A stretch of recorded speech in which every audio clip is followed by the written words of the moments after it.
أهوين يا قلب المعنى تصبر من بعد فقدان البصر والبصيرة، يا سامع أصوات الماسي تخبر من علمي لا رده قبل الظهيرة. حنيني قلب أحمد عليك يا معمر، يا بلسمي ضد الجروح الخطيرة، يا نبت عاده في زهور المدى ثمر، رحل وعاده أحيا الموت خيرا. شيلة من كلمات أحمد بن محمد ناجي عبد الله، وهي رثاء وتعزية في ابن العمة النسيب الشهيد المرحوم معمر حسين علي البروك، الذي وافته المنية يوم السبت بتاريخ 6/6/2026. رحمة الله تغشاه وأسكنه في فسيح جناته. من أداء والحان أخوكم الشاعر والشمر البجي.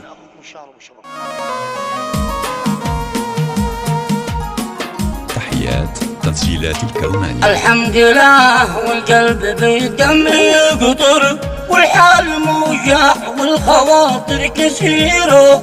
أوين يا قلب المعنى تصبر من بعد فقدان البصر والبصيرة، يا سامع أصوات المآسي تخبر من علم لا رده قبيل الظهيرة. حنيني قلب أحمد عليك يا معمر، يا بلسمي ضد الجروح الخطيرة، يا نبت عاده في زهور المدى ثمر، رحل وعاد أحيا الموت خيرا. الحسن ما ينصب المنات تدمر، والليل ما يظلم والحشايا ضريرة، والوضع يرثي لهو كوني تغير على الأسود فيه نخوة وغيره. يا معمر بعد ما مسك الضر ومسيت في قبرك بظلمة غديره، ويا شفا بنتي رحل فارس الكرب، خالش معمر تحزن كل ديره.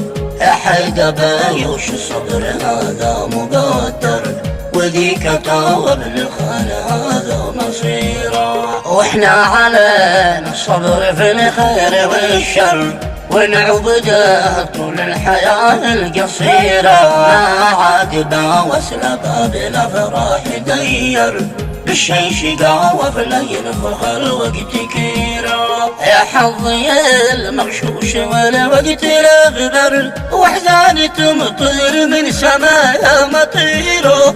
حزن قنا حزن المهلل وعانطر، وحزني يعقوب النبي والعشيرة. العاد قاله يا معمر وما سمر، والعين وقت النوم ما هي قريره. من بعدك على الجوف تغمر، يا جعبتي والقنبلة والذخيرة. من يوم شاف انه بناته بيقبر، بكين من جور الحياة المريرة. صار السناد والرزق والقرن لا حصر، جملة وتينطق لسان الكبيرة. راح تقول عايش بعد بيقل تكدر، ودموعها من فرق ابوها غزيرة. وانا احمدك يا رب هذا مقدر، لعودا والله العلوم النكيرة. في داعة الرحمن والله أكبر، يلبس من خضر صافي حريرة، ويفوح شاوم محضر عودها وعنبر، ويقابله وطه مقابل سريرة. ختامها مهتز بالذكر منبر، على النبي طه الصلاة الكثيرة، على النبي طه الصلاة الكثيرة.